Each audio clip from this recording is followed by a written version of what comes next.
আমাদের আরিফ ভাই একটা জানতে চেয়েছেন যে আমাদের সমাজে অনেকে একটা ফতোয়া বলে থাকেন, কোনো মহিলা সন্তান প্রসবের সময় হলে সন্তানের অর্ধেক দেহ ভিতরে এবং অর্ধেক দেহ বাইরে থাকলে ওই সময় যদি নামাজের ওয়াক্ত হয় মাটি গর্ত করে নামাজ আদায় করতে হবে। এ তথ্য কোনো ফতোয়া গ্রন্থে আছে কিনা বা সঠিক কিনা? ভালো নামাজ প্রশ্ন। আসলে কার জন্য আমি ঠিক জি, জানি জি। না। আসলে এই ধরনের কথা আমরা শুনেছি ছোটবেলায়। নামাজ অবশ্যই ফরজ, সবার উপরেই ফরজ। তো সময় মতোই ফরজ। সময় মতো ফরজ। ইন্নাস সালাতা কানাত আলাল মুমিনিনা কিতাবাম মাওকুতা, নির্ধারিত সময়ে ফরজ। এটা তো আছে, কিন্তু এটার অর্থ এই নয় যে আপনি নিজে থেকে একটা ব্যাখ্যা দাঁড় করাবেন। দেখুন, মুসাফিরের জন্য নামাজ কসর করা হয়েছে। মুসাফিরের জন্য দুই নামাজ একসাথে পড়ার স্পেস আছে। তো ওজরগ্রস্ত ব্যক্তির জন্য অনেক রকম বিধান আছে, নামাজের কাজা আছে। রাসূল সাল্লাল্লাহু আলাইহি ওয়াসাল্লাম যুদ্ধে গিয়ে ঘুমিয়ে পড়েছিলেন, কাজা হয়েছে, রুখসাত আছে, পড়েছে, রুখসাত আছে, ইসলামে ছাড় আছে। তো এখন একটা মহিলা মানে গর্ভে বাচ্চা প্রসব হচ্ছে, অর্ধেক হয়েছে অর্ধেক হয়নি, এই অবস্থাতে একটা মানুষ একটা ওয়াক্ত পুরো থাকে না, এটা কিছু সময়ের ঘটনা। এর মধ্যে হয় তাকে সিজার করবে কিংবা বাচ্চা প্রসব হবে, যে কোনো একটা কিছু হবে, তারপরে উনি পড়ে নেবেন।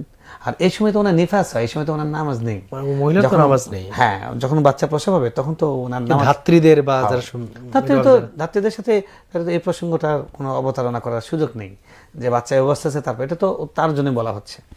সুতরাং এই উদাহরণটা আসলে অনেকে মানে বলতে গিয়ে একটু বাড়িয়ে বলা, আচ্ছা না, একটু বাড়াবাড়ি করে হ্যাঁ, আপনি আপনি বললেন যে তুমি ইয়ে করো, ওই জায়গা থেকে তুমি একটা ওই গাছ থেকে একটা ফল পেরে নিয়ে আসো। ও করলো কি, রাজা মশাই যেহেতু বলেছেন একটা ফল কেন, পুরো গাছটাই তুলে নিয়ে গেলাম। তো এই ধরনের কিছু অতি উৎসাহী আছে না, এই ধরনের অতি উৎসাহী লোকদের এই ধরনের বক্তব্য, এগুলো কথা বলা উচিত নয়। মানে এটা ইসলামটা মানুষের কাছে হাস্যকর প্রশ্নবিদ্ধ হয়ে পড়ে।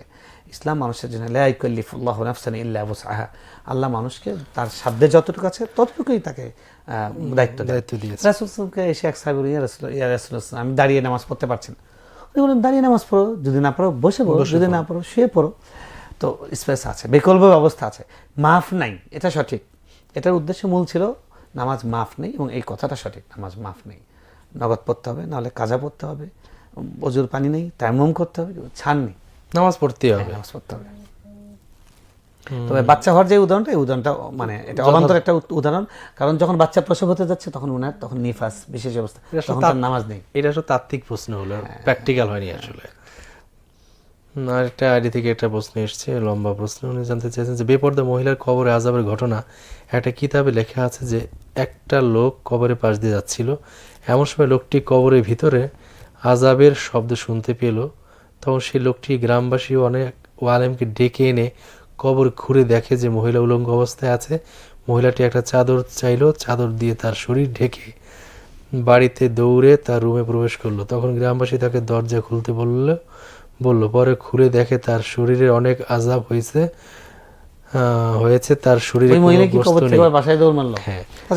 ইত্যাদি অনেক আযাবের কথা বলে সে আবার মারা গেল। আমার প্রশ্ন হলো, কোরআন হাদিসের দৃষ্টিতে এই ঘটনা সত্য হওয়ার সম্ভাবনা আছে কি? জাল বানোয়াট ঘটনা, এগুলো কথা প্রশ্ন ওঠে না, এগুলো বানোয়াট ঘটনা। হ্যাঁ, যেটা হতে পারে আল্লাহ রাব্বুল আলামিন কবরের আযাব সত্য, এটা হাদিসে আছে, কোরআনেও আছে। কোরআনে যারা পাপী সেটা পর্দার কারণে হতে পারে, অপরাধের কারণে হতে পারে, অন্য কোনো অপরাধ হতে পারে। পর্দার কারণে শাস্তি হয়, কোনো সন্দেহ নেই। ফরজ এটা যদি কেউ লঙ্ঘন করে তার অবশ্যই শাস্তি হবে, এবং কোনো কোনো শাস্তি আল্লাহ তাআলা নিদর্শন স্বরূপ কিছু দেখাতে পারে। কেউ স্বপ্ন দেখতে পারে, কেউ কবরের পাশ দিয়ে যাওয়ার সময় আযাব শুনতে পারে, কিছু আগুন উঠে দেখতে পারে, পোকামাকড় বের হওয়া দেখতে পারে, এগুলো সব কিছুই হতে পারে। কিন্তু এরকম যে উনি কবর থেকে উঠে গিয়েছেন, এগুলো বানোয়াট গল্প, সবাই দেখেছে, ঘরে ফিরে চলে এসছে, এই বিষয়গুলো সঠিক না আসলে।